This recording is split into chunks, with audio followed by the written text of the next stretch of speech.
बहुत समय पहले की बात है। एक बड़े राज्य में राजा अंशवर नाम का एक शासक हुआ करता था। देखने में वह शक्तिशाली, सुंदर और तेजस्वी लगता था। उसका दरबार सोने से जड़ा हुआ था और उसके सैनिकों की गूंज दूर दूर तक थी। लेकिन असलियत कुछ और ही थी। राजा बाहर से जितना तेज दिखता था, अंदर से उतना ही दरिंदा था। उसका शासन डर और खौफ पर टिका हुआ था।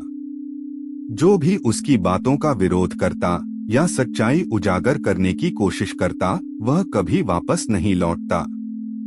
लोगों ने बोलना छोड़ दिया था, आंखें नीची कर ली थीं। लेकिन सबसे बड़ा डर ये था कि रात होते ही राजा के सैनिक गांवों में घुस जाते। वे गरीब घरों की लड़कियों और औरतों को उठाकर ले जाते और फिर उनका कभी कोई पता नहीं चलता। हर माँ डर के साये में जीती थी।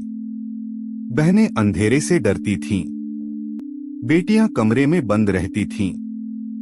राजा अंशवर ने अपने ही राज्य को नरक बना दिया था। लेकिन जहां पाप बढ़ता है, वहां क्रांति भी जन्म लेती है। एक दिन एक गांव की साधारण स्त्री सावित्री की छोटी बेटी को भी सैनिक उठा ले गए। वो चीखी, रोई। किसी ने नहीं सुना। लेकिन उसी रात उसने कसम खाई, अब बस, चाहे जान चली जाए, लेकिन इस पापी राजा का अंत करूंगी। सावित्री ने गांव की सभी औरतों को इकट्ठा किया। जिनका दर्द एक जैसा था, उन्हें एकत्र करना मुश्किल नहीं था। 12 महिलाओं का एक दल बना। सबकी आंखों में आंसू नहीं, आग थी।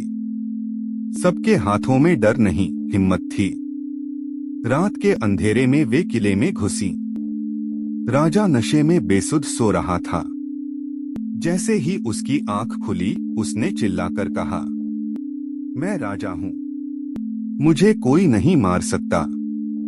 लेकिन सावित्री ने तलवार तानते हुए कहा, तू राजा नहीं, राक्षस है, और राक्षस का अंत जरूरी है।